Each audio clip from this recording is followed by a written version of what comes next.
encerrando, então, a nossa temporada de Bastidores da Produção Cultural, dentro do Plano de Ações, né, de Agente Territorial de Cultura, do Programa Nacional dos Comitês de Cultura do Ministério da Cultura. A gente está recebendo hoje, em especial para o mês de novembro, mês da consciência negra, a escritora, poeta, Suzana Vares.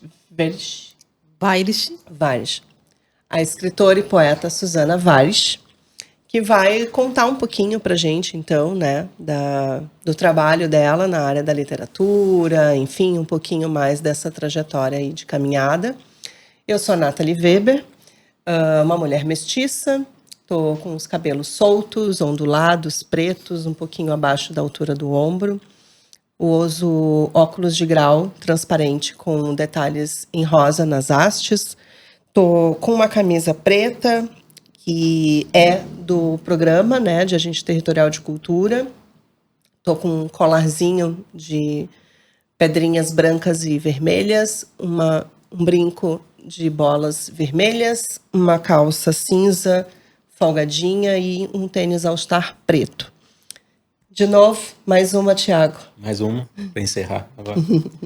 Eu sou o Thiago Beckenkamp, sou um homem branco, estatura média alta, tenho cabelos compridos presos num coque, uso alargadores pretos, tenho tatuagens no braço direito e, para variar, tô com camiseta preta, calça preta e tênis preto.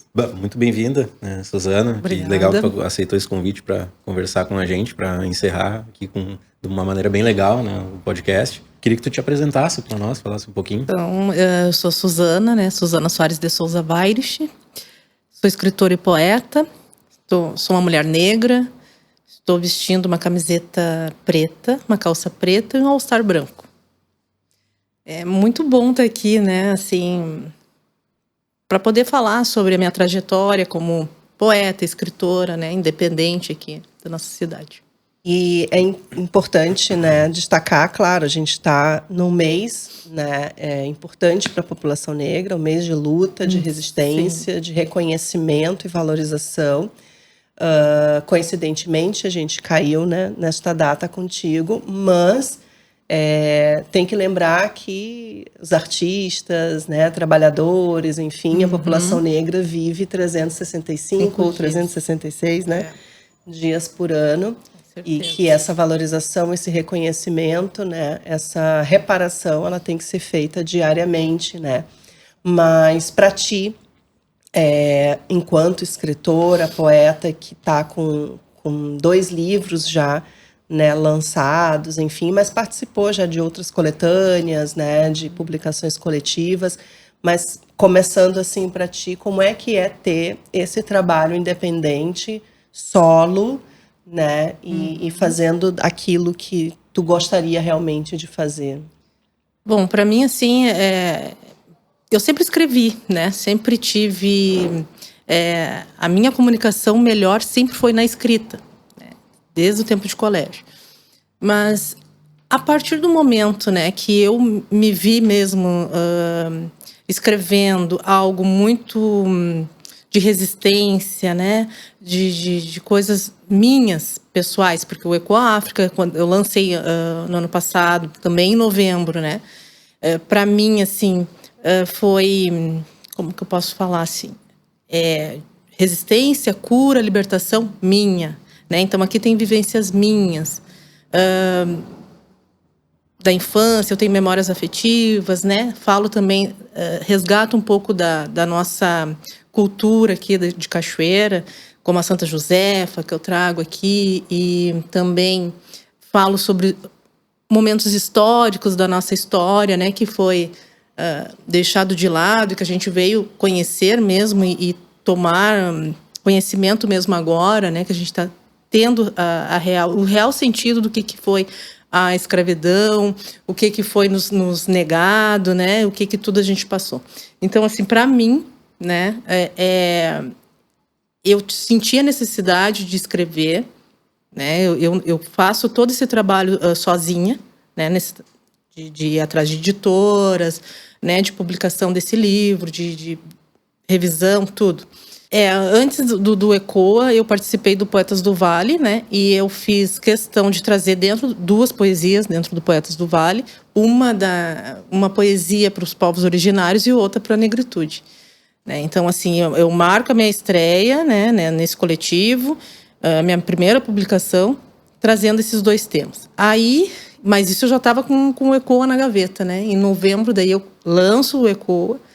Né, foram 150 exemplares e todos, eu só tenho este, né, graças a Deus, todos estão em escolas, né, onde eu estudei, né, então, para mim, assim,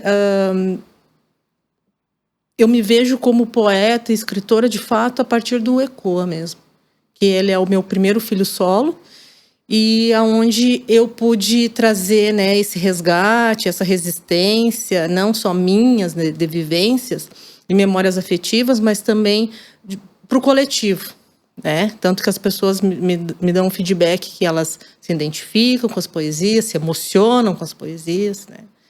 E eu estou falando da forma assim, da negritude, mas é um livro também que carrega essas memórias afetivas e ele abrange todo mundo, todo ser humano que tem uma alma mais sensível, porque eu abro esse livro falando sobre a minha avó paterna, uma negra retinta, né, do interior aqui do Rio Grande do Sul, da zona rural de Restinga Seca, aonde existe agora o Quilombo Martimianos, né? Então, essa mulher, né, negra, que eu tenho muito viva dentro de mim, eu faço essa referência a ela, né? Uma mulher que tinha uma luz própria e que tinha essa consciência da negritude, da importância do empoderamento nosso, porque ela já fazia mesmo, não sendo letrada, ela já trazia, né, na sua conduta. Hoje eu percebo muito, muito forte isso, né, porque na época criança a gente não tem essa percepção, mas passar do tempo, a importância dessa figura feminina na minha vida. Então, quando eu abro esse livro, falo sobre a minha avó, né, no casebre de madeira, com frestas, né, e eu lembro do cheiro da comida dela, do aroma da comida dela. Eu lembro dela com um lenço na cabeça, mexendo a panela de ferro com a colher de pau. Então, eu trago isso aqui, e isso é tão importante, assim, porque várias pessoas de outras etnias me falam que lembram da sua nona, que lembram da sua avó, né? Eu falo da minha avó negra, da pele negra como a noite, com o cabelo branco como a neve, mas ela é uma poesia que todo mundo se reconhece, mostra se identifica. A força feminina, da ancestralidade, seja qual a etnia for. Exatamente. Então, assim, aí a partir desse momento que eu começo a receber os feedbacks também desse livro, eu tomo consciência, né, da importância de escrever, da importância de se retratar com bases, com fundamentos, né, com verdade, que isso, de alguma forma, volta para ti, entendeu? Então, aí eu vou para o livro A Prosa e o Verso, que daí eu trago junto comigo o Gustavo Molinelli, que é um menino de 16 anos, que tem uma potência muito grande na escrita dele, na forma como ele se expressa através da poesia, e a gente faz essa fusão. Então, eu posso dizer que foi... Tu já leu ele, né, o Nathalie? Tu pode ver a fusão da mesma diferença de idade, que a gente tem uma diferença enorme, a gente consegue trazer dentro desse livro também uma força. Então, eu falo também de outras questões, não só da negritude, mas eu falo também da mulher solo, né, a solidão da mulher negra, falo sobre o cotidiano, falo sobre a vida diária da natureza. Então, é isso, assim, minha caminhada. Eu queria te fazer uma pergunta. Agora eu tô falando, eu fiquei pensando que tem uma pergunta que ela parece meio básica, assim, de manual, mas que eu acho que pode trazer uns pontos interessantes, assim, sobre representatividade, assim. Eu queria saber de ti, quando tu começou a escrever, eu queria saber quais eram as tuas referências, assim, se tu tinha alguém que tu olhava, porque hoje a gente te vendo com o teu trabalho aqui, obviamente tu vai ser referência para muita gente, né? Principalmente não só a referência de uma escritora, mas a referência de representatividade, né? Uma escritora preta, uma mulher preta, falando sobre uma temática, né? Uma temática de uma mulher preta. Essa representatividade, eu queria saber da onde que veio, para ti, se tinha, porque às vezes não tem, né? Às vezes é uma coisa que nasce de ti, né? E eu queria saber como é que tu vê isso para as próximas gerações, para pessoas que talvez se espelhem no teu trabalho. Bom, as minhas referências muito foram dentro da família, mas assim, na questão de vivências. Mas a minha referência assim, maior que eu tenho, que eu comecei a ler mulheres negras, né, como a Carolina Maria de Jesus. Eu li uma poesia da Conceição Evaristo, daí eu fui buscar a Conceição Evaristo. Então, essas escritoras negras que estão agora assim, mais em evidências, elas acabaram sendo minhas referências atuais, né? Mas se eu for falar em referências de vida, a minha avó paterna é uma, né?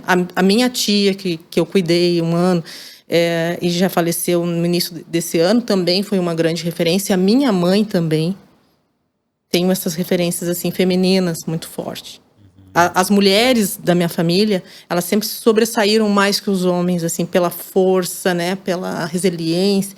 Então são essas referências que eu tenho de vida, né? E se eu for falar em referências de escritoras negras, seriam essas duas: a Conceição Evaristo e a Carolina Maria de Jesus.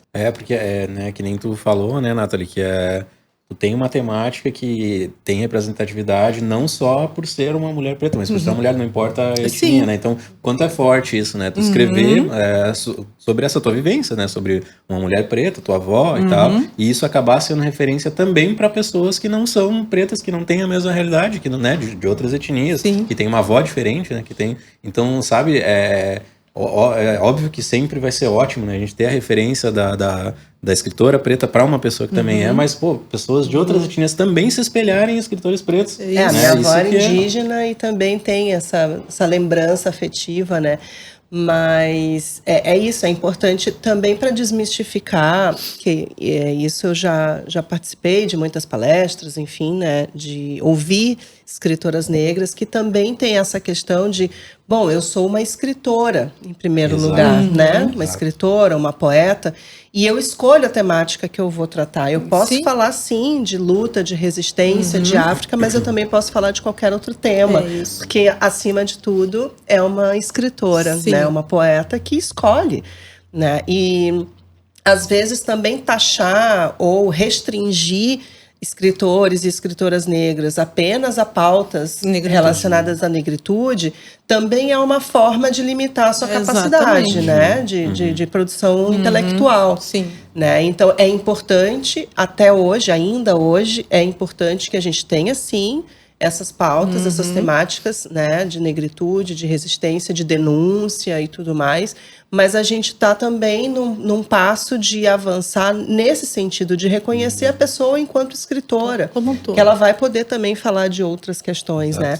Mas a representatividade ainda é fundamental, porque mesmo que tu não fale de negritude, mesmo que tu não fale, né, das pautas, dessas pautas, mas ainda tem crianças e jovens, e essa tua parceria com um adolescente, estudante, né, de falar isso nas escolas também, de mostrar, né, isso também é fundamental, porque mesmo as crianças negras, ela ainda tem potencial, mas não se vê nesse lugar, né? Ainda não se vê nesse lugar. Então, daqui a pouco, não, mas eu não quero né, a criança, adolescente, não, mas eu escrevo sobre a brincadeira, eu escrevo sobre... Tu pode também ser uma escritora negra e não necessariamente falar sobre de negritude, né? Pegando esse gancho, Nathalie, assim, por isso que eu fiz questão de fazer a prosa e o verso com... Tem poesias ali da temática negritude, mas a maioria não.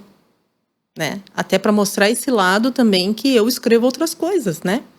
E quando eu fui participar agora do Poetas do Vale, né, desse ano, e eles me perguntaram se eu também iria trazer uma poesia sobre a negritude. Eu disse não, né? Não vai ser da negritude, vai ser sobre o cotidiano. Então, a gente vai ser cobrado também, parece que, como tu falou, a gente tem que só escrever sobre aquele tema, né? E tu fica rotulada a essa temática. Ou tu vai escrever só sobre a negritude. Tu é negro, tu vai escrever só sobre o negro. Não, a gente é um todo, né? A gente tem que ver o poeta, o escritor, a mulher escritora, como um todo, né? Eu vou falar sobre, claro, sobre o empoderamento feminino, vou falar sobre a mulher solo, vou falar sobre a natureza, vou falar sobre outras questões, e vou falar sobre a mulher negra, a negritude em si, mas eu também vou falar sobre amor, né? Eu também vou falar sobre solidão, eu também vou falar outras temáticas na minha escrita, porque eu sou o todo, né? Então, essa representatividade é importante, e eu tenho feito palestras, eu fiz muitas palestras nas escolas, principalmente as que eu estudei aqui, com ECOA, né? Então, as crianças, como tu disse, né? Ela vai se ver sendo representada ali por uma mulher negra, uma ex-estudante da escola, isso também pegou muito. Mas ela é ex-estudante daqui, então eu posso também, né? Então, é essa questão também. Eu sou aqui na escola periférica, né? Eu sou aqui numa escola que a gente não tem tanto representatividade, assim, de ter uma escritora que estudou aqui. Então, isso eu deixava bem claro para eles. A gente pode ser o que a gente quiser, né? Então, a gente tá aqui, ninguém pode nos limitar, né? Porque quando a gente tem talento, não tem muralhas que vai nos limitar. Então, sempre eu deixei bem claro para eles nessa questão. A gente pode ser o que quiser. Tu quer ser escritor, tu quer ser cantor, tu quer ser qualquer profissão que tu queira, é só correr atrás e que tu vai conseguir. Então, é isso que as pessoas têm que entender. E não também só nos chamarem no mês de novembro para as escolas, para te fazer qualquer coisa para cumprir a obrigação pedagógica. Isso eu também tenho batido muito nessa tecla, que a gente não vai lá só para fazer uma biomi, né? Para cumprir o determinado propósito pedagógico que tem que ser cumprido, né? Então, assim, a Nathalie sabe, né? E a gente já faz esse trabalho há algum tempo, né? Durante o ano, né, Nathalie? A gente tem ido nas escolas, eu com a Associação Rainha Gin. Então, que há a importância da gente estar inserido dentro da escola todos os meses, né? Não só no mês de novembro. Isso é importante também que a gente deixe claro. Eu não sei como é para ti quando tu recebe convites, mas imagino que esses convites em novembro geralmente é para falar sobre a temática e não é para esta é uma escritora, esta é uma escritora negra que fala sobre, né? Então é muito mais interessante, né? Tu durante o ano inteiro tu chamar uma escritora para falar sobre o seu livro.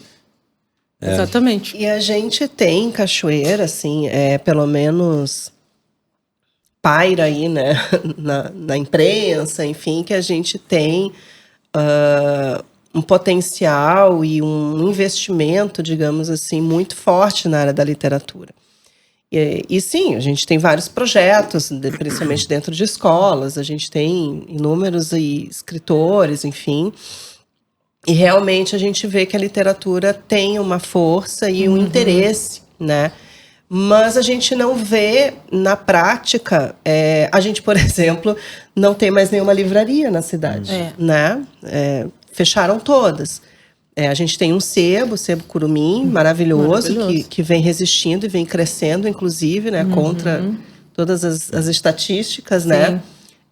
Não sei se ainda tem os outros, que tinham outros sebos, mas a gente não tem mais nenhuma livraria na cidade, né? Então, assim, até que ponto esse investimento, principalmente nas escolas, né, de fazer concursos literários e tudo mais, até que ponto isso é real no sentido de que vai se dar continuidade a esse trabalho, né? Vai sair dali realmente um escritor, uma escritora que vai ter condições de ser escritor e escritora, né? Porque quando a gente fala de escrita, da literatura, bom, a gente escreve, a gente, né, tu deve ter guardado aí na tua casa dezenas de escritos, né? Mas aonde estão as portas, aonde estão as oportunidades para que, de fato, as pessoas tenham uma produção literária? Porque a literatura, a gente, ela precisa dessa produção literária para dizer que está na área da literatura, né? Então, a gente tem muito estímulo, tem muita oficina, muito projeto, muito concurso, mas Cachoeira, qual é a situação hoje da produção literária, da parte editorial, né? Como é que os escritores e as escritoras conseguem produzir um livro? Bom, assim, né? Ou tem que sair daqui de Cachoeira, né, porque não tem, né? Agora que está tendo uma gráfica que está virando uma editora.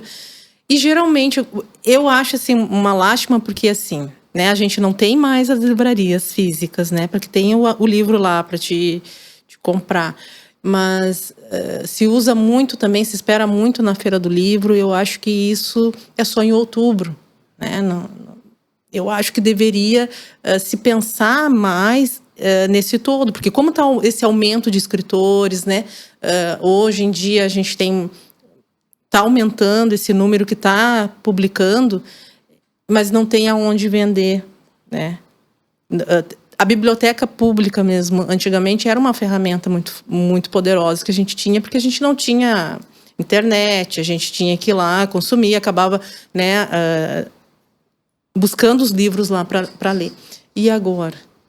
Nem a biblioteca que é física também não tem mais esse poder, né? Eu penso assim, eu tive que buscar, falando por mim, eu tive que buscar fora, né?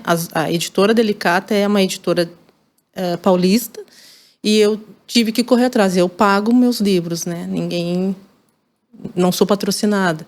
Não também, infelizmente ainda não também não estou incluindo na parte das leis, né? Como Paulo Gustavo, que também futuramente eu vou buscar nesses editais para poder também financiar meu livro, porque um livro é caro, né? Mas eu acho que falta, Nathalie, ainda. Eu acho que isso é muito pertinente que tu pergunte, porque de fato a menina lá que me vê na escola e ela tem uma escrita poderosa e ela quer editar esse livro, ela futuramente, como que ela vai conseguir? Né? Eu acho que quanto mais a gente tornar público e trazer à tona informações como a lei do Paulo Gustavo, né, do Aldir Blanc, eu não sei se também ele permite, né, que essas leis são feitas para nós, né? Nós, eu digo, pobres, que não tem como custear um livro todo ano, que tem talento, que tem todo o material e não tem, né, onde buscar. Eu acho que a gente tem que começar a trazer essas informações, e aonde começa tudo é na escola. Eu acho que a base de tudo é a educação, e eu acho que é nas escolas que tem que começar a fazer esse trabalho. E a gente tem feito, né, os círculos de cultura nas escolas, e uma das coisas que a gente comenta é justamente que esse avanço na área da literatura, porque literatura ainda hoje no Brasil é considerada uma arte de elite, digamos assim, por ser uma questão intelectual e também por ser caro, né? A produção de um livro é caro. Mas também por se tratar de um trabalho intelectual e que se coloca como se pessoas negras, pessoas pobres não tivessem essa capacidade, né? Como a Maria Carolina de Jesus, que tu citou. A gente colocou justamente que esse avanço na área da literatura de autores e autoras negras se deu por um trabalho, uma articulação deles mesmos, né? De um grupo, né, de artistas e intelectuais, né, que conseguiram entrar na universidade, conseguiram identificar e entender como é que funciona esse mercado editorial, e muitos abriram suas próprias editoras, né? Então financiam somente trabalhos de autores e autoras negras. E aí eu lembro que a gente, na área do teatro, teve uma crítica há um tempo atrás de um grupo de atores e atrizes negros, né? Era um grupo de teatro negro, e que estava sendo acusado de racismo reverso. que não existe. Né? Vamos combinar. Porque vocês não aceitam, isso não é antidemocrático. Mas os artistas negros nunca foram aceitos, né? Em grupos de teatro, na área da literatura, editoras não publicavam autores e autoras negras. Né? Enfim, né? Nunca se deu essa oportunidade. Então, os artistas, trabalhadores, fazedores de cultura, negros e negras, tiveram que criar os seus próprios espaços. né? E aí quando, claro, né, a mídia tradicional, a imprensa, a grande indústria do entretenimento e da cultura se viu não mais podendo controlar aquilo, não mais podendo explorar aquilo, que, opa, isso aqui já virou meu concorrente, aí começou a ser um problema. Né? Então a gente tem hoje produções literárias fantásticas em todos os segmentos, na área da ciência também, inclusive, né? Que estão aí ajudando muito na área da educação, né? Não só na área da cultura, mas na parte da educação, da saúde mental, enfim, né? E é isso, porque teve que se criar esse espaço próprio, né, para a produção literária negra, né? E a gente não tinha espaço. E é importante, né, Nathalie, porque senão a gente é segregado e tu não resiste. Se tu não vá fazer as tuas caminhadas, digamos assim, né? Se tu não procurar fazer as coisas, mesmo que a gente tenha que ter a própria editora, mesmo que a gente precise correr atrás por nós mesmos, se a gente não faz assim, a gente não resiste, né? E só vão te enxergar também a partir do momento que tu te mostrar, estiver na vitrine. Então, eu acho que é importante isso E triste ao mesmo tempo, né? Porque a gente não precisaria ser dessa maneira, né? Se a gente estivesse inserida no todo, né? É uma solução, né? Não é uma solução, ideal, não é o cenário ideal. A gente está bem longe até do cenário ideal. Como a questão das cotas, como né? A questão das cotas. Era para ser um paliativo, era para ser um período ali. E a gente ainda não conseguiu nem consolidar. Eu posso falar um pouco mais pela minha realidade do cinema mesmo. Festivais de cinema mudaram muito de anos para cá. Quando eu comecei a fazer filmes e eu ia inscrever em festivais, era um ou outro que eu não podia inscrever meus filmes. Agora, tem muito festival específico, sabe? De temática negra, temática LGBT, né? Até coisas mais aleatórias, sabe? Tipo mergulho, montanha, sabe? Umas coisas. E eu entro em muito menos festivais agora. E uma vez me perguntaram, tu não acha que é pior essa coisa de festivais específicos, temáticos? Não, na verdade, eu acho melhor. Porque, claro, óbvio, pelo primeiro motivo mais óbvio, que é a bandeira que eu sempre levantei, que todo mundo tem que ter acesso. Todo mundo tem que poder conseguir fazer seus filmes e tal. Se é mais difícil, no Brasil já é difícil fazer cinema. Se uma pessoa negra fazer cinema no Brasil é muito mais difícil. Tem que ter festivais assim. E o segundo, é óbvio, né? Então, esse é o primeiro motivo. E o segundo, que acaba me tirando do conforto de ter todos aqueles festivais disponíveis para escrever um filme. Eu tenho que me dedicar mais, eu tenho que fazer um filme melhor. Para agora que eu tenho menos festivais, eu tenho que conseguir fazer filmes melhores. E até para quem não percebe, isso acaba melhorando para eles também, sabe? Sim. Todo mundo vai se profissionalizar mais, vai ir atrás. Vai correr atrás. Né? Legal. A gente teve agora no Festival de Gramado, né? A gente teve um prêmio aí para um filme indígena e um negro que é da periferia de Porto Alegre, né? Então, isso mesmo, né? O Festival de Cinema de Gramado sendo conhecido aí por ser, enfim, né? Um evento elitista e tudo mais. Mas, né? Querendo ou não, eu acho que a produção cultural como um todo, né, desses grupos que eram ditos minoritários, estão aparecendo e está inevitável. Né? Mesmo que eles não queiram, estamos. Está inevitável. Querendo ou não, a literatura, o cinema, são artes que são muito pautadas, digamos assim, pelo consumo. Né? Enfim... Então, se lota uma sala de cinema, se o livro esgotou, alguma coisa ali a gente vai ter que dar atenção, né? Não é à toa. Então, a produção, a cultural, enfim, os bons resultados, né? Tá, de alguma forma, fazendo com que esses grupos que antes eram intocáveis e tudo mais, acabem dando o braço a torcer e, opa, eu preciso de público, né? Eu preciso de mídia. Então, é essa galera que tá aí sendo... Né, tá na boca do povo. A gente vai ter que chamar, né?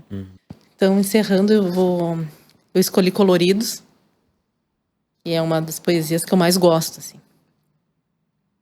Colorida é a vida. Quando o negro sorri, canta e reza. Colorida é a flor do jardim, assim como as borboletas quando o negro dança. Colorido é o mar, de Iemanjá, quando a rosa é ofertada pelas mãos negras calejadas, colorido das estrelas cadentes que riscam o céu, quando se faz um pedido pelo fim do racismo. Para a gente encerrar para o futuro, eu já sei que tem já uma coisa Sim, sendo produzida, né? tem. O que tem aí para os próximos passos? Pois é, o meu próximo livro será, né, vou lançar o ano que vem, se Deus quiser, é o Ecoa Tribo, né? É um livro só com a temática para os povos originários. E tem um outro para o final do ano, que agora é esse, acho que tu não conhece, Nathalie. É um projeto só para as mulheres. Eu tenho 30 mulheres que foram importantes, estão sendo importantes na minha vida, que me inspiram, e eu estou fazendo uma poesia para cada uma delas. Então, vai ser um projeto mais para o final do ano que vem, que é o Gosto de Ser Mulher. Então, vai ter mulheres trans, vai ter mulheres indígenas, vai ter mulheres mestiças, como a Nathalie. Então, vai ter a minha mãe, vai ter a minha avó. Então, são mulheres que me empoderam, que me instigam a ser melhor nessa existência, né? Então tem os trabalhos paralelos da Suzana tem também, os trabalhos né? paralelos, que exato. A gente está fazendo oficina. Sim, com a DBCC, né? Eu faço parte da Associação Rainha Ginga. Então, dentro da Rainha Ginga, através da Rainha Ginga, estou ministrando uma oficina às quintas-feiras na DBCC com as meninas, né? A Betina, a Sofia, tem o Arthur. São crianças com deficientes visuais, com outras patologias, mas que estão inseridas ali dentro, escrevendo em braille, lendo em braille, fazendo poesia. Então, a gente vai encerrando mais essa temporada do Bastidores da Produção Cultural. A gente agradece aí quem acompanhou todos os vídeos, vai ficar gravado no YouTube. Agradeço muito aqui a parceria, né, do Tiago, o Marcos, que está aqui nos bastidores, também junto sempre com a gente, o Pedro Loreto, que apesar de não aparecer muito a carinha dele, mas está junto na equipe. E a gente se encontra aí o ano que vem, em novos formatos, com novos convidados e convidadas, e a gente se encontra por aí. Então tá, muito obrigado, Suzana, por ter Eu que participado, agradeço. enriqueceu muito Eu que agradeço. Nosso projeto, e esperamos, né, de repente te ver de novo em uma outra temporada, com um outro assunto, com um livro novo. Se Deus quiser. Muito obrigada, eu estou muito feliz por essa participação e contem comigo sempre.